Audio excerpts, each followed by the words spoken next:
मी हक्कानं सांगू शकतो, की बाबा तुम्ही जर नसले असते तर मी कदाचित त्या ठिकाणी आलो पण नसतो आणि ही पोस्ट भेटली पण नसती. कारण हे तर माझं ड्रीम स्वप्न होतं आणि आता भेटले तर ते तुमच्यामुळेच. मी तुमचं भाग्य समजतो. खरंच म्हणजे माझं भाग्य समजतो तुमच्यामुळे मला हे भेटलं नाही, सगळं. तुमची पण मेहनत आहे. आता तुमच्या सोबत तुमच्या बॅचला भरपूर विद्यार्थी होते, पण प्रत्येकाचा रिझल्ट येतो का? नाही. आता प्रत्येकाला काय झालंय, एक सेफ्टी वाल्व तयार झालाय, की बाबा पुण्यात कसं सकाळी 8ला उठा, नाश्ता करा, चहा प्या, जेवण करा आणि झोपी जा, हे झालंय. पण प्रत्येक विद्यार्थी तुमच्यासारखा फॉलो करत नाही. आता मी प्रत्येक बॅचला, तुमच्या नंतरच्या 2-3 बॅच झाल्या, येस सर. प्रत्येक बॅचला जुन्या विद्यार्थ्यांना विचारायचं, की मी जवळपास 5 लेक्चर झाले तर एकदा तरी तुमचं उदाहरण देत असतोय, की आतापर्यंत मला एक वेगळा विद्यार्थी जाणवला, तो म्हणजे सोमनाथ आहे. का? Yes sir. प्रत्येक टेस्ट झालीच्या नंतर तुम्ही जे 10 मिनिटातच लगेच मला ऑफिसकडे पळत यायचे ना परफॉर्मन्स शीट घेऊन, ते मला आठवायचं, की तुमचे शब्द, की सर मी इथं चुकतोय, तिथं चुकतोय. त्याच्यापासून खूप चांगला बदल झाला होता तुमच्यामध्ये. मला कॉन्फिडन्स आला होता सर.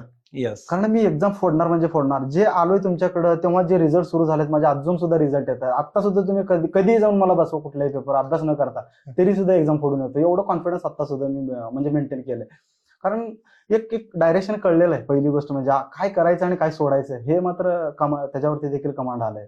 आणि अभ्यासाचा फ्लो मेंटेन राहिला सर माझा या प्रोसेसमध्ये. कधी असं खचलो किंवा किंवा असं काहीतरी वेळ वाया गेलाय माझा. अशा छोट्या छोट्या मला असं या फालतू गोष्टींमधली वेळच भेटत नव्हता मुळात. तुमचं टार्गेटच इतकं स्ट्रॉंग असायचं की मला वेळ कमी पडत होता. सकाळी अभ्यास एकदा बसलो की संध्याकाळपर्यंत तो खेचतच राहायचा. मग परत तुम्हाला जर थोडंफार इकडे तिकडे माझं टार्गेट राहिलंच तर मी तुम्हाला हक्कानं विचारायचो, सर थोडंसं वेळ द्या म्हणून. कारण तुम्ही जे नंतर टार्गेट दिल्यानंतर जे काही टेस्ट घेत होता त्या टेस्टमध्ये माझं एकच डोक्यात असायचं, टॉप मारायचं इथं. हा ते मग 1-2 मार्कांनी इकडे तिकडे झालं तरी चालेल, पण टॉप मारायचं हे डोक्यात ठेवूनच मी परफेक्ट टार्गेट फॉलो करायचो. टार्गेट फॉलो केल्यानंतर परत त्याला दुसऱ्या दिवशी रिव्हिजन मारायचो. मी रिव्हिजन सोडलेलं नाही. एकदा टार्गेट संपलं की दुसऱ्यांदा परत नवीनच टार्गेट सुरू झालं. अशातला काही भाग नव्हता. नेमकं काय चूक झाली माझी त्यावरती काम करायचं म्हणजे करायचं. दुसऱ्या टेस्टला परत टॉप मारायचं काहीही करून.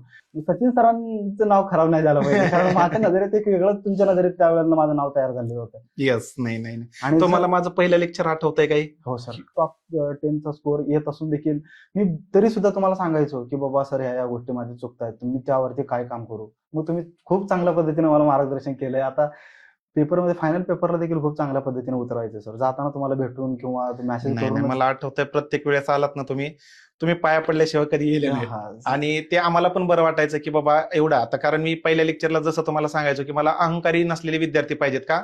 जर विद्यार्थ्यात अहंकार दिसला नाही ना, तर ते मार्गदर्शकाला पण चांगलं वाटतं, की याला नाही सांगितलेली गोष्ट ऐकतोय ना हा, मग आपण त्याला आणखी चांगलं सांगूया. कारण त्याचा रिझल्ट यायला जास्त वेळ लागत नाही. कारण तुमचा अभ्यास होता, फक्त तुम्हाला डायरेक्शन नव्हतं.